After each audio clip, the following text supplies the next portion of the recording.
kuba uri hano n'ubuntu bw'Imana. Ibyaguhize ni byinshi, wamenye bike. Ntagutungwa n'amasengesho yawe gusa, ntiyagutunga kuko hari n'ibyo Imana ikora itakubwiye.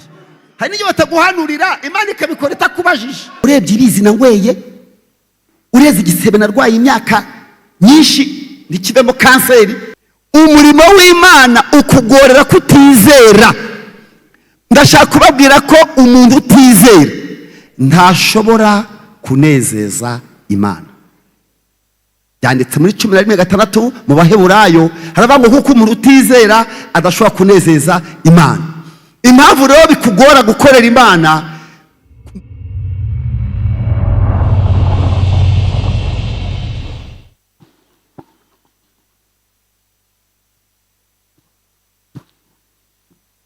murakoze cyane.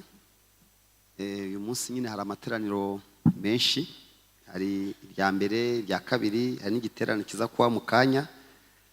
Nasabye ko abantu bose bakoresha umwanya muto.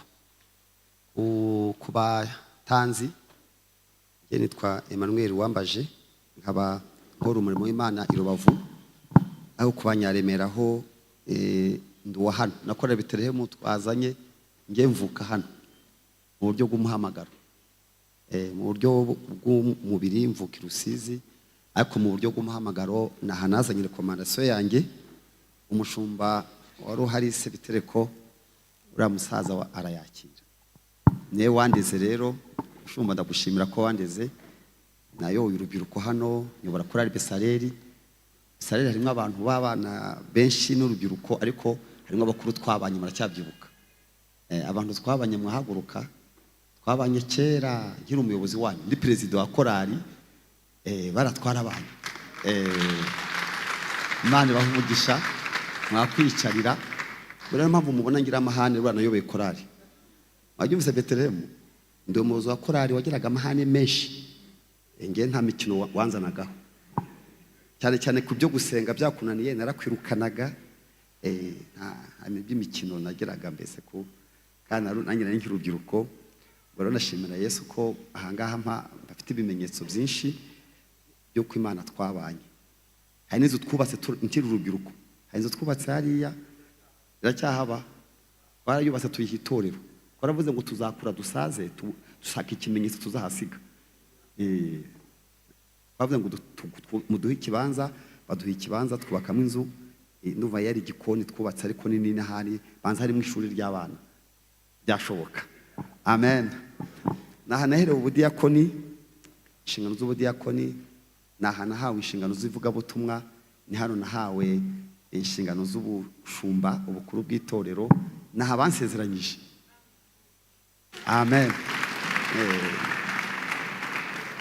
Ndi umugabo ndubatse, mfite abana 6, ngira umukobwa umwe n'abahungu 5, mfite n'umwuzukuru. N'umwuzukuru.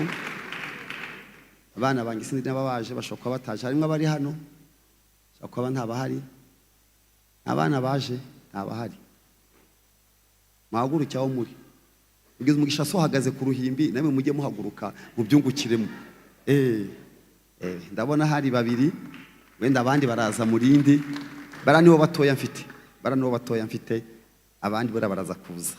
Amen. Insanganyamatsiko tuganiraho no gukorera Imana dukoresha impano twahawe. Niyo nyigisho iri hano iremera muri kino cyumweru, ari nacyo bise tara cyangwa se itaranto twahawe. Ndashaka rero kubabwira mu mwanya muto yuko gukorera Imana bitagoranye. Nibibagirwa byose twavuze, ariko ndashaka kubwira ko kandi sindi ibyo mpamya ndabizi. Ni ibintu nabonye, ni ibintu numvise, ni ibintu nanjye nakoze, ni ibintu ndimo gukorera Imana. Ntago bigoye. Ndakubwira ukuntu bitagoye. Niwe watuma bigora, ariko ntago bigora. Impamvu bitagoye ni uko uwo dukorera nawe ubwe yashyizemo iyi nteruro.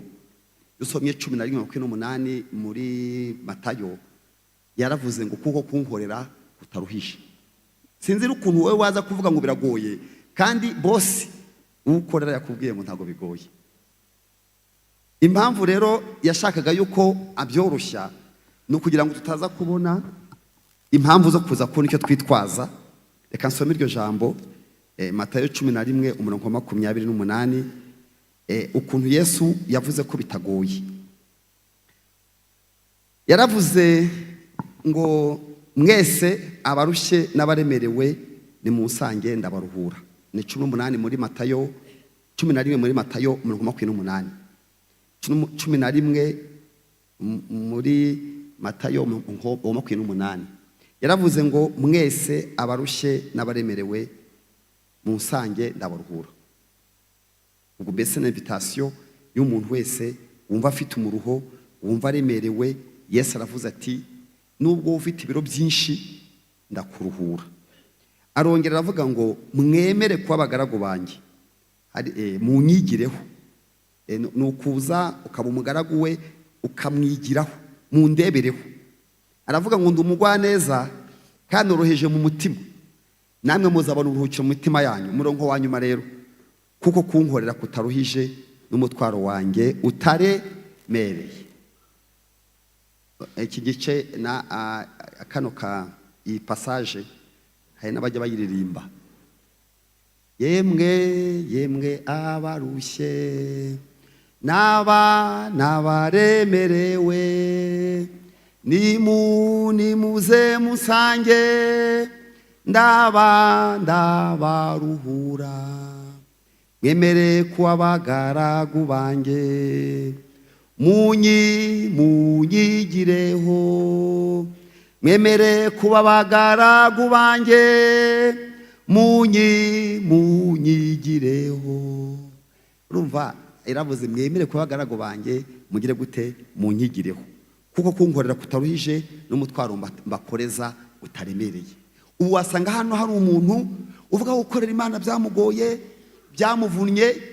Icyo usabwa cya mbere nuko wumva icyo ijambo ryakubwiye, ubwo buremere ufite n'uwo mutwaro wikoreze Yesu, wemera kuyobore, wemere umwigireho.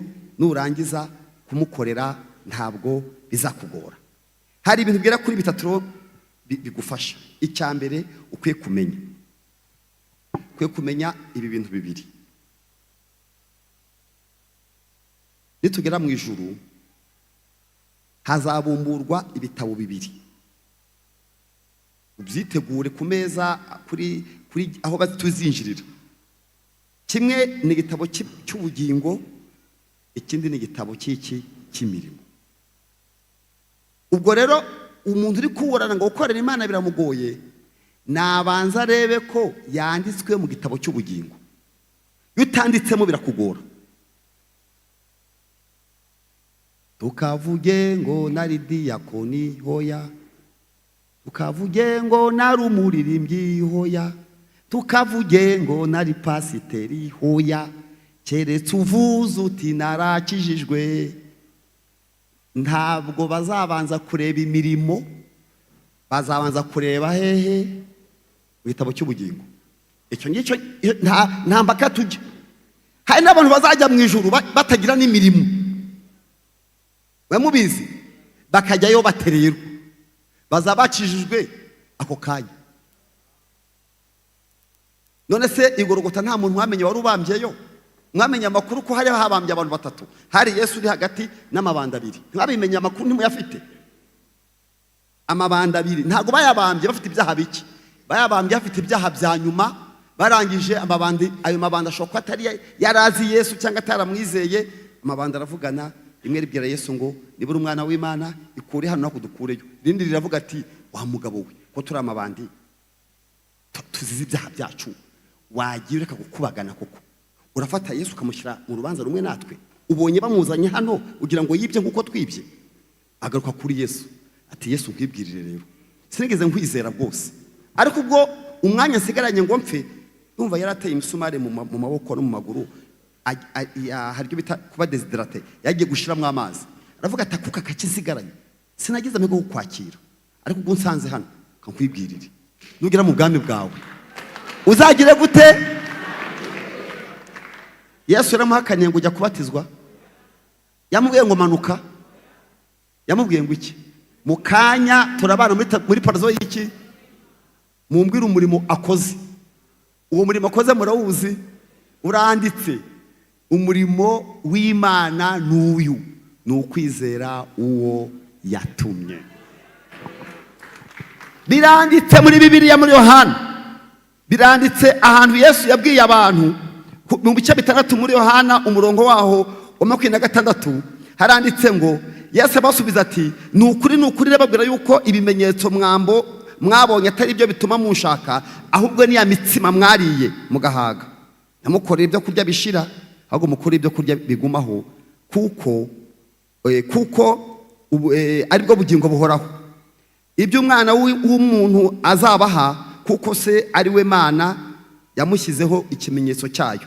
Baramubaza umva umurongo ushaka 28 ni Yohana 3:28. Baramubaza bati tugire dute ngo dukore imirimo y'Imana? Ikibazo kiza cyane. Tugire dute ngo dukore imirimo y'Imana? Dore ko Yesu yabasubije.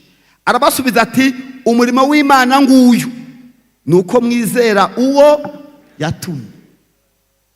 Mubonye ko gukorera Imana bitagoye. Byabandi rero by'Igorogota, Yesu aramubwiye ngo mukanya turabana muri paradizo y'Imana. Mumbwire idini ryiwe ari irihe? Ni umwadeperi, ni umugatolika, ni umuporoso. Mumbwire idini ryiwe. Idini rye ni irihe uriya muhungu? Niba mu ijuru bazajya bashakira abantu mu madini, uriya we ninde paseri wiwe? Ninde mushumba we? Safari nitugera mu ijuru uriya we tuzamenya tumwandika hehe? None se agiye mu ijuru ati murumva batije? Mugeze bamubatije?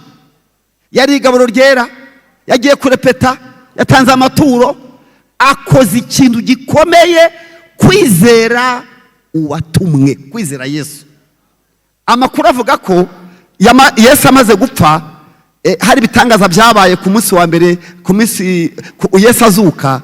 Abari barapfiriye muri Yesu, harimo abari barapfuye mbere Yesu ataraza, hari n'abari baramwizeye. Bavuga yuko bakoze defile mu gitondo mu minsi Yesu azutse, ngo ibituro by'abera biramenagurika, imva z'abera ngo abantu bavamo baragenda. Bamwe bavuga ko uyu nawe yari ari mu bagenda, uyu nawe yari mu bandi, yari kumwe n'abandi. Nyine wese uramukuramo gute kandi bamubwiye ngo ni mukanye? Umurimo w'Imana ukugorera kutizera. Ndashaka kubabwira ko umuntu utizera ntashobora kunezeza Imana. Byanditse muri 11:6 mu Baheburayo, haravuga ngo kuko umuntu utizera adashobora kunezeza Imana. Impamvu rero bikugora gukorera Imana ni uko utayizera. No kwizera kwawe ni gukeya. Gukorera Imana ntibigoye, ntibivunanye, icyambere no kuyizera. Mu ijuru rero bazafata igitabo cy'imirimo n'igitabo cy'ubugingo, bajye kureba abajya bajya mu bibuga by'indege. Abantu mwese mujya mu Gikanombe n'abazajya mu bibuga by'Umugesera no mu bindi bibuga by'indege, hari ibintu bibiri bakubaza. Ubu ufite ibivarizi bikururuka bigera nka hariya, ntago bajya babirebamo. Mbere hari ibyuma biza gupima amavarize yawe, biza gupima ibyo ujyanye, biza gupima ibiro ujyanye. Mbere yo gupima ibiro barakubaza ngo ugiye he? Uti ngiye mu Bushinwa, ngiye si Dubai, sinzi iyo ngiye muri Afrika y'Epfo. Passport nayo ntihagije, ko passport igura no Kacyiru. Banza sinzi no ku internet barazigura. Passport ntago nta kivuze nacyo. Passport ni korari ubamo, passport ni inshingano ufite, passport ni amazina ugira. Ariko ikibazo visa. Ubura abantu benshi babitse passport zitabamo ikintu, benshi ntimuzifite se. Passport ntago hari akanombe bakwakira. Passport ni kimwe n'irangamuntu. Imirimo amazina mufite n'ukuntu abantu bagufata ni passport utunze. Ariko hariya kuri gate aho uzinjirira bazavuga ati urajya he? Uvuga uti ndi umuririmbyi, mfite imirimo, mfite amatoni y'ibintu biri inyuma yanjye, mureke atoya bubiretse, ntabwo tureba mu bintu, tubanza tureba niba hujya bakwemera. Igihugu ujyamo nicyo kiguha visa, ntabwo ari igihugu uvamo, ni igihugu ujyamo. Ijuru udafite hano ntabwo uzinjiramo. Ijuru rikwemera ukiri ino, muramubizi. Ntabwo muzajya mu ijuru ngo mubyigireyo ugezeyo.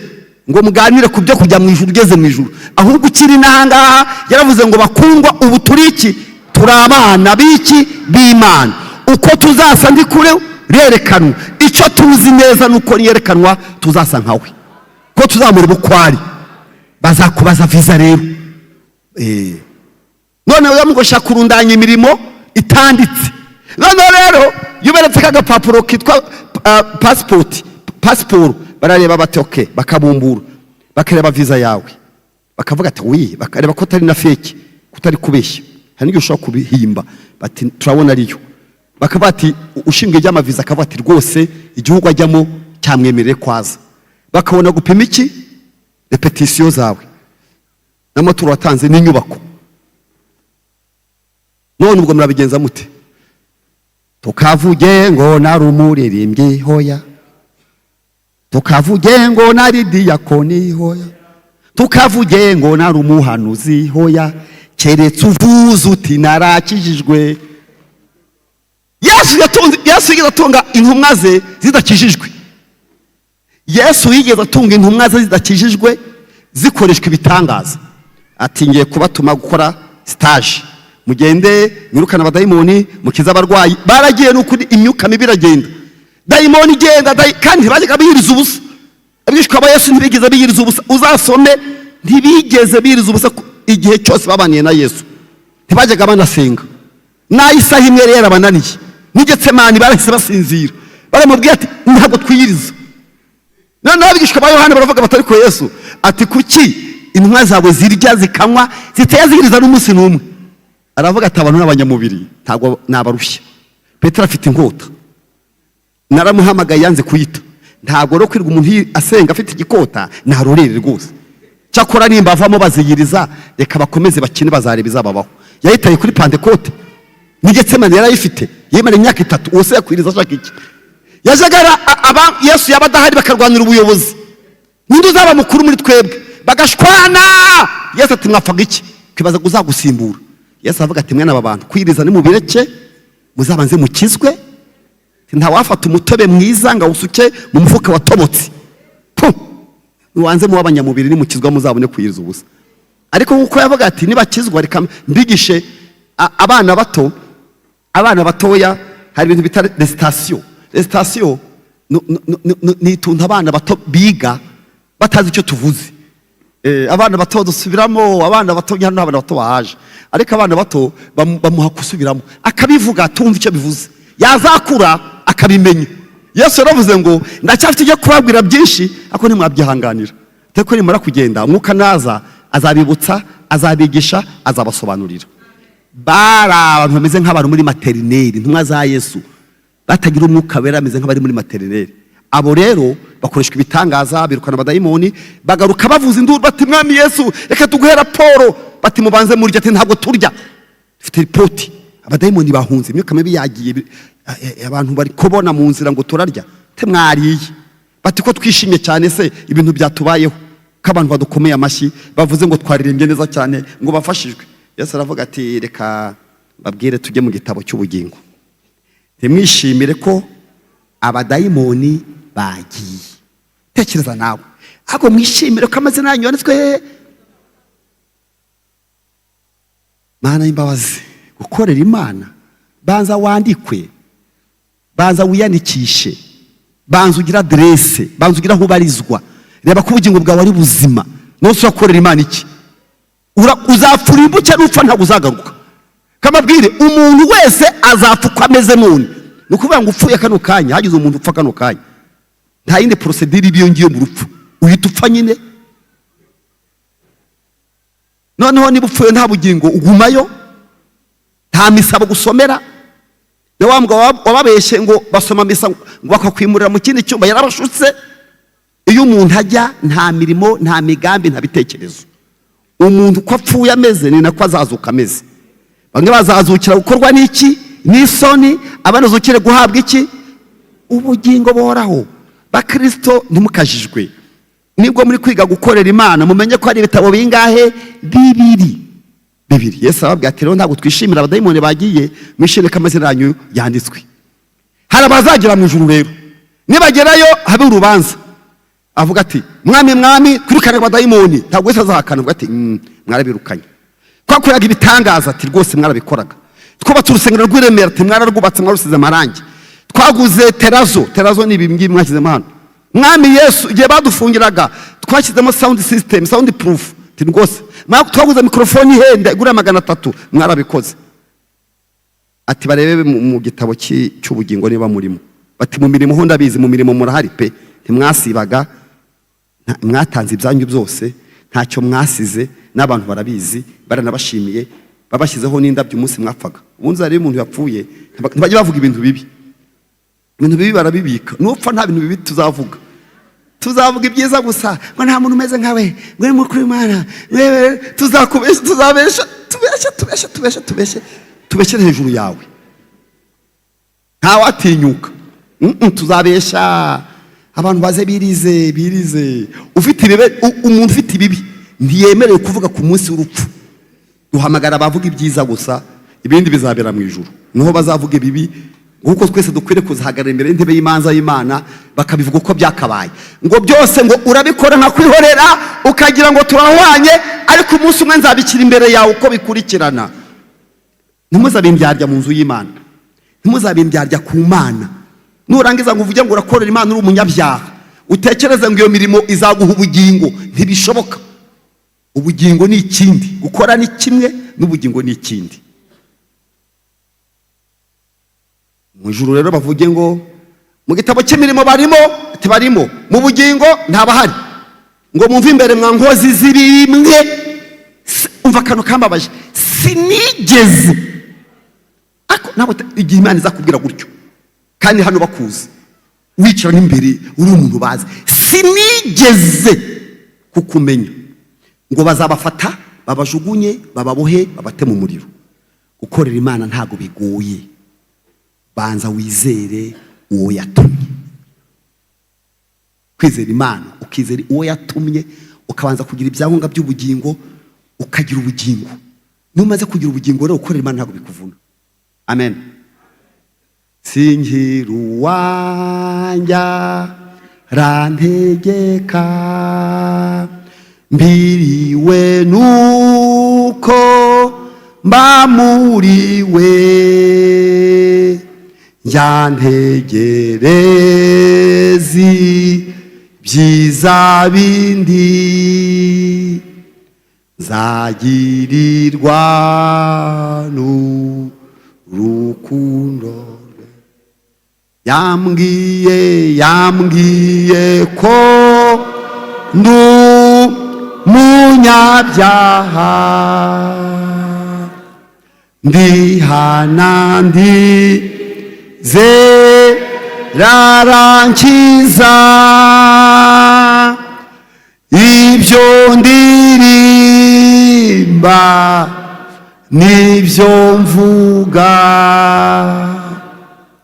shimumukizu budasi. Kubimenya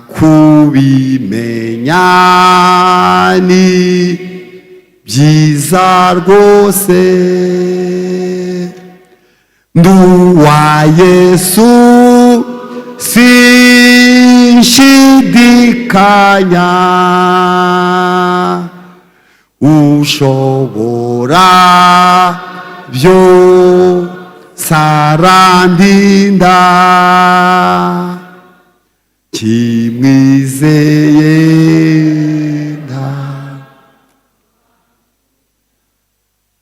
gukorera Imana ntago bikomeye. Gukorera Imana ni ukwizera uwo yatumye. Banza ushaka ubugingo, gukorera Imana bizakorohera. Amen. Hari abantu bo muri Bibiliya Pawulo yigeze yaka inkunga zo gufasha abandi bakennye. Pawulo yajyaga avuga ubutumwa, ariko akanakusanya inkunga zo gufasha amatorero afite ibibazo. Yavuze ubutumwa hariho n'inzara yarateye, aho agiye kuvuga ubutumwa rero akababwira ati nyaboneka aho nzajya mu yandi matorero muzambe inkunga mbashyiri. Agera mu itorero ry'Ikorinto rero ahasanga abantu bakennye, ariko nabarababwira ati gukorera Imana nta muntu uri exoneration, nta muntu usonewe. Gukorera Imana nta muntu umwe ujye usonewe. nta muntu n'umwe Imana itakira ituro rye. Mu yandi magambo, nta muntu Imana itakira ikintu cye. Twebwe tugiye gutumira abantu, dutoranya abafite ukuntu, tukareba ukuntu abantu bameze, abafite amamodoka, abafite amazu manini, nibo dutekereza. Ariko Imana siko imeze. Imana yo ntirobanura abantu kubu toni. Imana ntireba icyo uzanye ngo imere nk'uko twebwe tumera.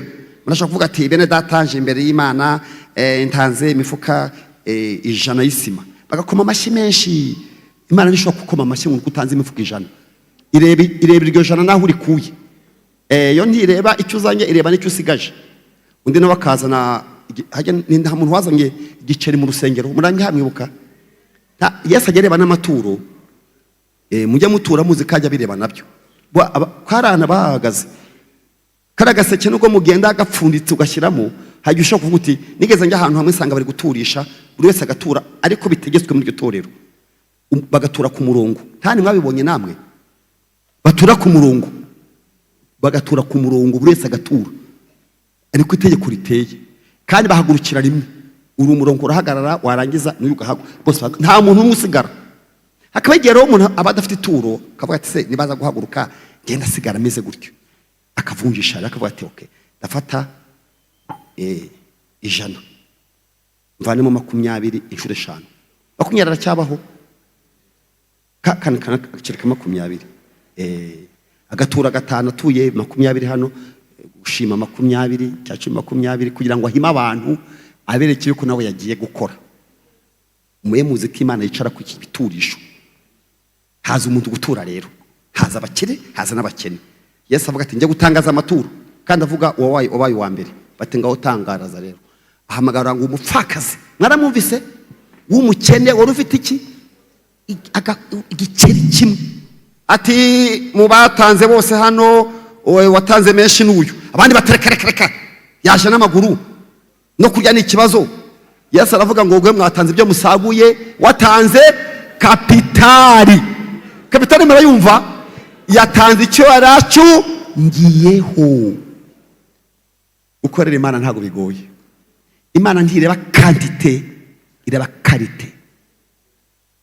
Ntireba icyo uzanye, ireba n'ubwiza. Kayini yo mumuvuga ngo yatanze ibintu biki, reka yatanze ibintu byinshi bibi. Kayini yatanze ibintu byinshi bibi. Kayini yatanze ibintu byinshi bibi, nawe Abeli atanga icyiza. Imana ntireba ubwinshi, ireba ubwiza. Uzanye igiki? Bene data, gukorera Imana ntibigoye. Abakorinto rero barabakene kandi basaga gukorera Imana. Nta muntu umwe usonewe gukorera Imana. Baravuga rero bati kugira ngo dukorere Imana bitatugoye, reka tubanze twiha Imana, tuyihe. Nduwiwe nawe nuwanjye, aranzi nanjye ndamuzi.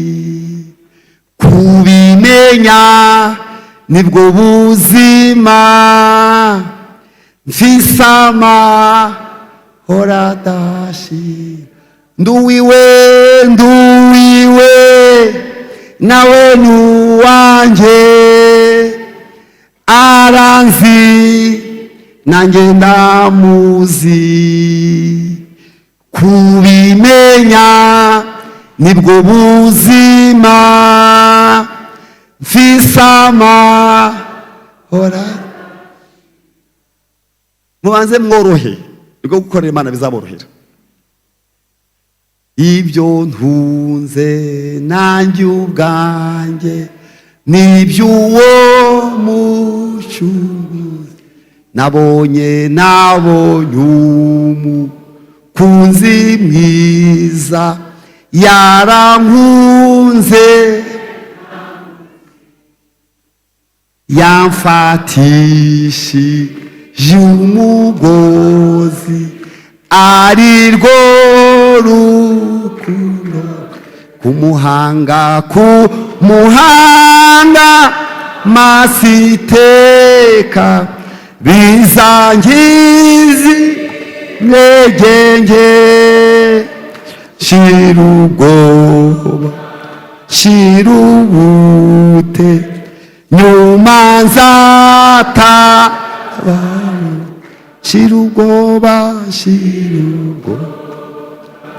shira ubute, nyuma nzataba ibyo ntunze, ibyo nanjye ubwanjye n'iby'uwo. Murekeraho uyu waririmbye indirimbo, ni indirimbo y'imitoma. Imitoma ni indirimbo abakobwa n'abahungu bavugana, abantu bagiye kubana baba bavugana kwa tugambo nyine. Undagukunda we, ngo umutima uterera hano we, ngo nange uterera hano we, ngo sigisinzira. Uyu rero niko yari ameze nawe, yabwiye Yesu ngo ibyo ntunze n'ibyawe, nanjye ubwanjye nduwawe, na buri se ngufite mwami ko. Indirimbo z'imitoma. Nikubwira Yesu ngo ibyo ntunze n'ibyawe, nanjye ubwanjye nduwawe, na buri se ngufite. Murebye ibizi nangweye, ureze igisebe narwaye imyaka nyinshi ntikivemo kanseri. Muzi ko dufitanye n'ubukwe, kandi iyo abantu bafitanye ubukwe mbere yo kubana babanza gusezerana. Mu gusezerana harimo n'ibyo kubita ivanguramutungo risesuye. Abarokore rero ubundi iyo bari mu mwuka baravuga ngo ibyo ntunze n'ibyawe, nanjye ubwanjye nduwawe, na buri se ngufite mwami ko umbagije. None uribaza gukorera Imana kandi ari wowe. Ibyo ntunze nanjye ubwanjye n'iby'uwo ntakubaho nta n'urupfu, nta n'abadayimoni, nta bya none, nta bizaza byazantanya. Urumva gukorera Imana, niba wowe uruwe nawe akaba ari uwawe, ibyo utuze akaba ari ibye nawe ukaba uruwe, na buri se ngufite mwami ko umbagije. Ibyo ntunze n'ibyawe, nanjye ubwanjye nduwawe, na buri se ngufite mwami ko. Kugira ngo ukorere Imana bikorohere ni umwihe. Babakora intorero mva ukuntu byagenze rero. Ndi kureba iminota ni mumure ntabwo nyirenza, ariko gukorera Imana ntabwo bigoye nuko utari uwe nyine. Nturuwe. Uri umupagasi wo kwa Yesu ariko nturuwe. Ntabwo ari sheri wawe. Nge Yesu ni sheri wanjye. Nge ni sheri wanjye. Igihe cyose.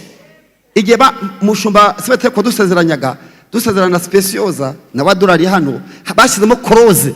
Baravuze ngo tuzabana karamata, tubyaye tutabyaye, mu byishimo cyangwa mu munezero, dukennye cyangwa dukize, dushaje cyangwa tukiri bato. Bashyira ngo tuzatandukanywa n'urupfu, ndakuba gashyiramo.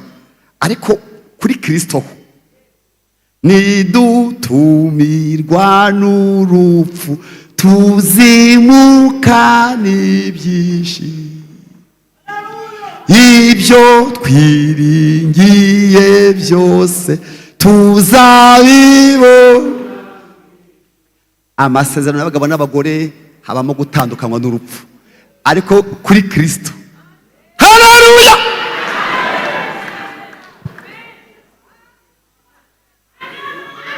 urupfu ni invitation. Urupfu ni invitation kubana nawe karamata. Mwari muzi ko uyu mugabo tuvuga Yesu turi n'ahaduhumba kwa Bowazi, ariko gahunda bizarangira ari mariage. Nubwo muhumba mutoragura muri umurima, ariko bizarangira hajemo n'iki? N'ubukwe.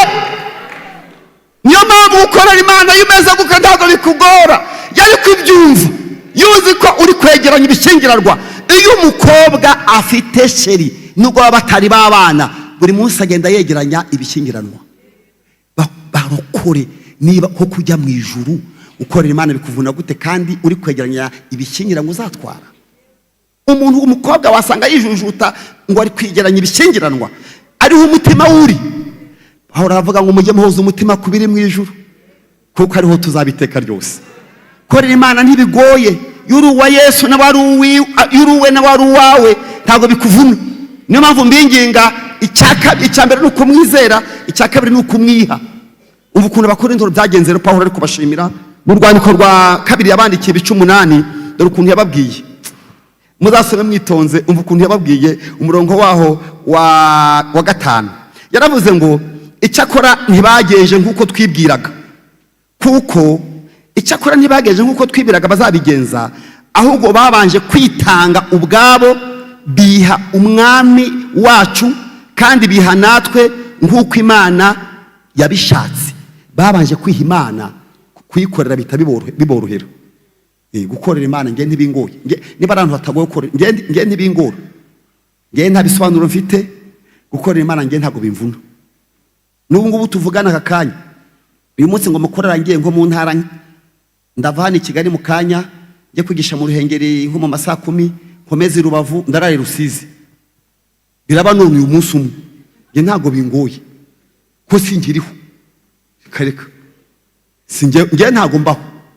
Maze iminsi narapfuye, maze imyaka myinshi ntabaho, ntago mbaho. Sengera nasengera Imana, ngese nyasengera Imana indinde. Ngese ambira Imana ngo Mana ngo ndinde. Nayibwiye ngo niba unkeneye undinde, niba utankeneye uroreri. Nayibwiye ngo sinsegera ngo ndinde. Kareka niba ikimfiteho umugambi randinda, niyumva yancukije indeke. Nge nuko mbaho niko ntekereza, naryama ngasinzira nkizigura nkorera Imana nta mutima uncura urubanza. Amen. Kumaze iminsi ndahari tegereje kumva impanda ivuze nkagenda. Amen. Korera Imana ntago bivuna.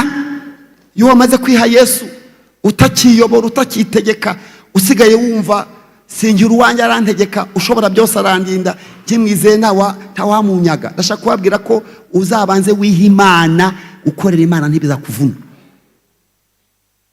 Aza kubamarira iminota. Ikindi buriya ubwo abakorintho ndabarangije, yaravuze ati mwatanze ibirenze ibyo mwari gutanga, njya kushakisha ibanga mufite, nsanga mwabanje kwiha Imana ubwanyu, bituma kwikorera bitabavuna. Iyo wihaye Imana ntago bikuvunda, kuko abari sheri wawe, sheri se wawe, mufitanye gahunda y'ubukwe. Kuburi hano n'ubuntu bw'Imana. Ibyaguhize ni byinshi, wamenye bike. Ntagutungwa n'amasengesho yawe gusa, ntiyagutungwa kuko hari n'ibyo Imana ikora itakubwiye. Hari n'ibyo bataguhanurira Imana ikabikora itakubajije. Rukundo uyisoma kangahe rero? Ujisoma kangahe ibaro y'urukundo? Uyisoma kwa kangahe? Reka ndatinze mbabwira kandi hanyuma dusoze. Ikindi rero ukwiye kumenya ko gukorera Imana nabwo ni ubuntu bw'Imana. Ubundi zikambabwira ngewe njya nibaza, iyo tuvuga iyi nteruro tuyivuga twihuta. Ngura umukozi w'Imana, ngukorera Imana. Imana uvuga urayizi. Umuntu ukora kwa ministry arabyirata akabigendera. Umuntu ukora kwa ministry ntiwapfa, niyo yaba ari umuzamu wo kwirembo wazi cyamubayeho. Yesu yaravuze ngo indogobe izishebuje, gareka abantu bange ntago bazi byababayeho. Mwari muzi ko iyo jambo rikomeye, wowe ukorana n'iyaremye izuba, iyaremye isi n'inyenyeri ikadenera amazi, umva woroshye. Uzi ko Pawulo yavuze ngo 6 ibice 2 kwa 2 Corinthiens chapitre 6 ibice 2 kwa 2:6 yaravuze ngo umurongo wa mbere, ubwo dukorana nayo. Ugize ngo ukora wenyine se?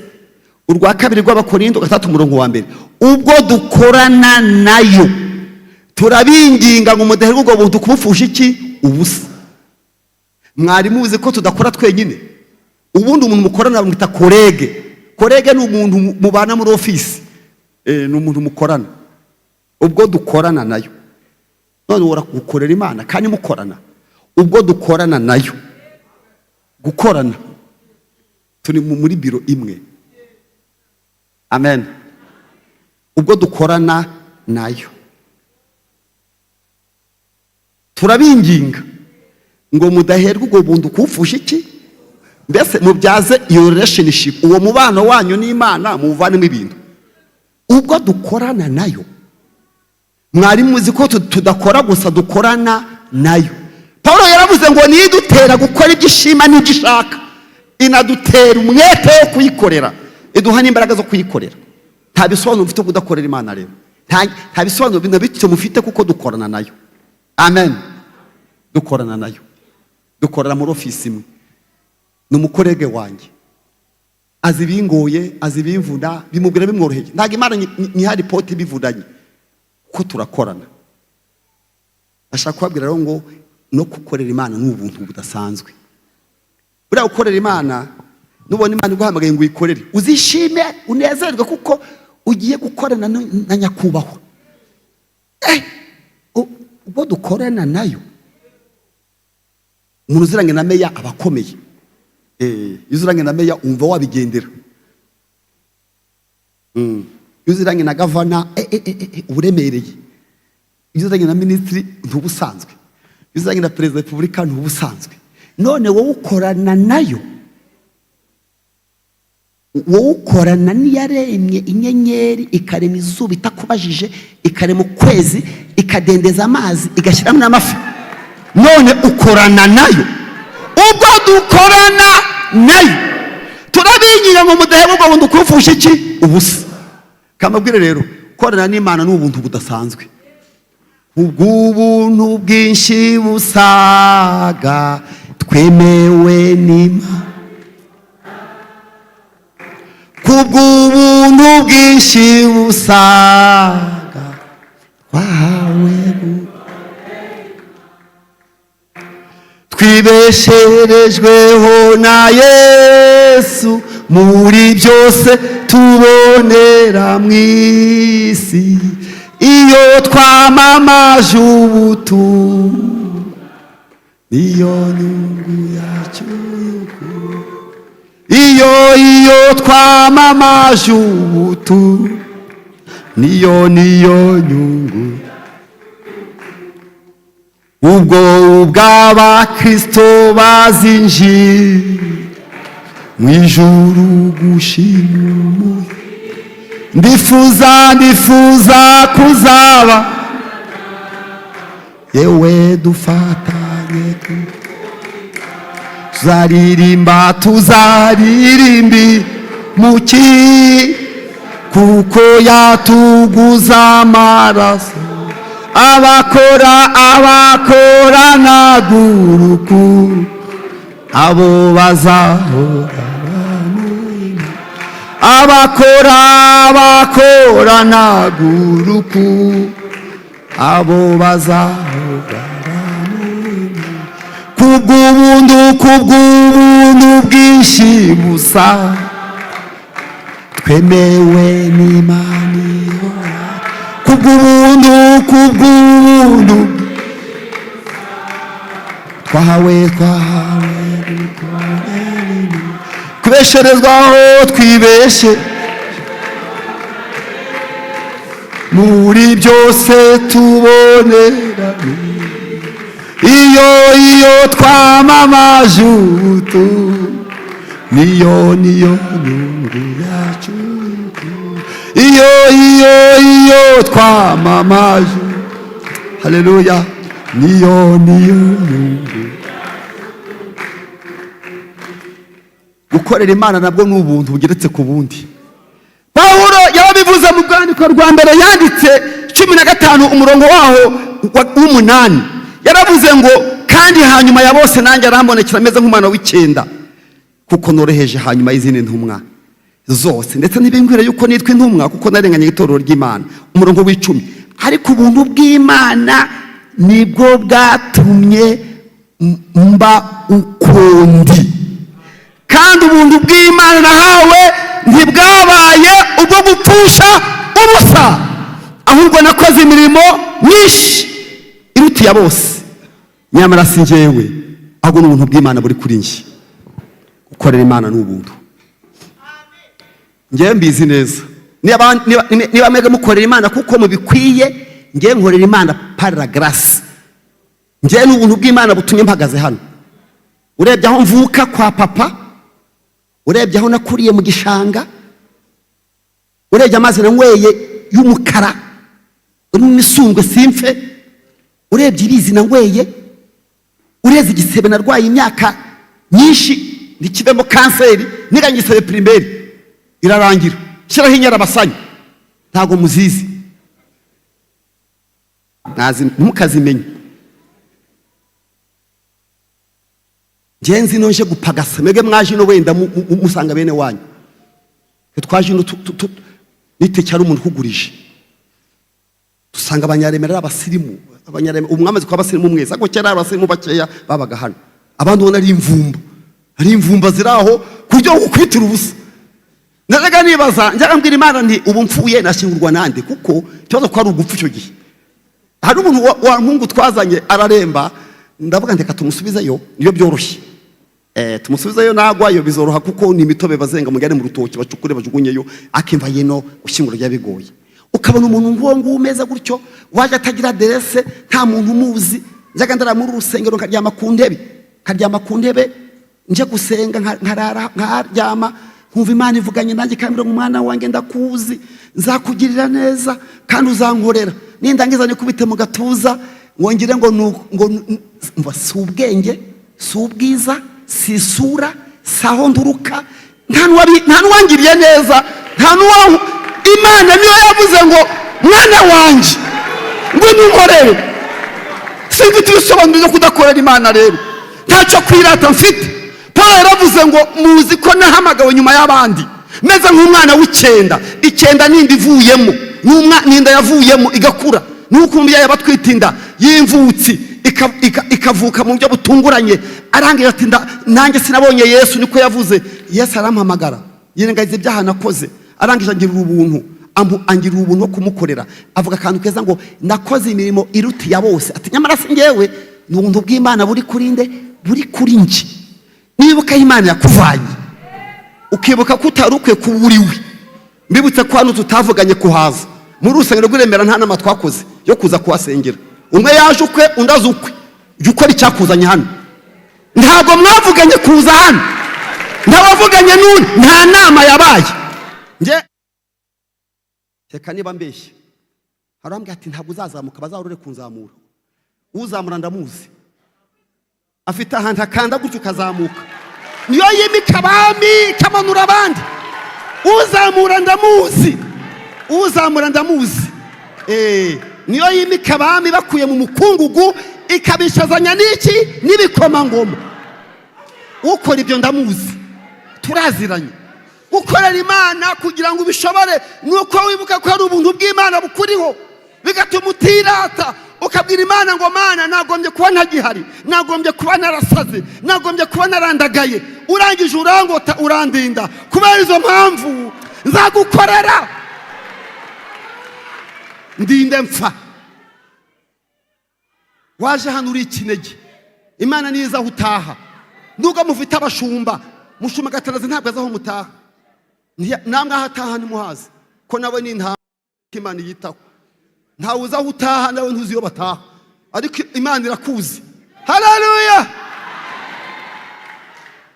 Imana ija kundema, ntawe yabanje kubaza, yabikoze nk'uko ibishaka, nk'uko yari yaragambiriye. Igihe nari mu nda ya mama, ntawaruzi imibereho yanjye, uko nzabaho byari ibanga ry'Uwiteka Imana. Turongera mu rya kabiri, kugira ngo ukorere Imana neza nuko wibuka ko n'ubuntu bw'iki bw'Imana. si n'amasengesho yawe, hari n'ibyo Imana ikora mutasenze. Uzi ko utungwa nayo, reka da. Hari iby'inkore ye ntarasenga, undemye umutima mu rugendo,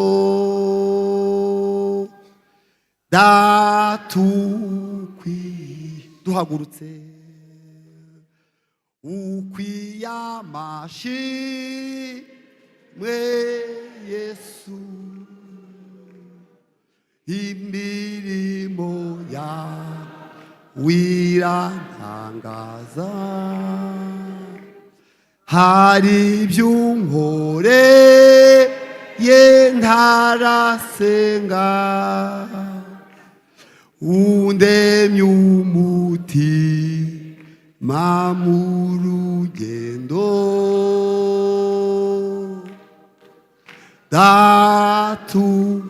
kwishimye.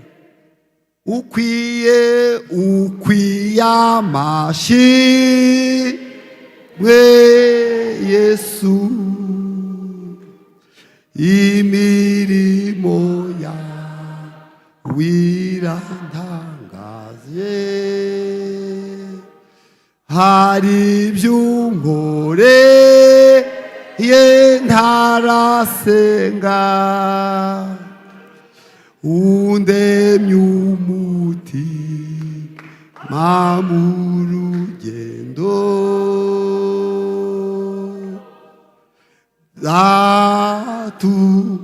kwishima. Ukwiye amashimwe Yesu, imirimo yawe irantangaje. Hari iby'unkoreye ntarasenga, undemye umutima mu rugendo,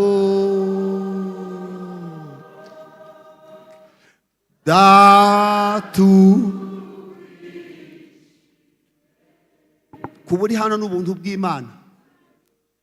Ibyaguhize ni byinshi, wamenye bike. Ntagutungwa n'amasengesho yawe gusa, ntiyagutungwa kuko hari n'ibyo Imana ikora itakubwiye. Hari n'ibyo bataguhanurira, Imana ikabikora itakubajije. Kubera ko Imana ari urukundo, nta mpamvu ufite zo kudakorera Imana. Kandi umushumba atazegera hino dufashe. Mushumba egera hino, tugiye gusenga. Utekereze, witekerezeho. Nta nama twakoze yo kutuzana hano. Ni ukuri nta nama twakoze, nubwo turi abanyaremera. Ni Imana yakuzanye. Ujye ukora nk'ikinege kandi wihe Yesu.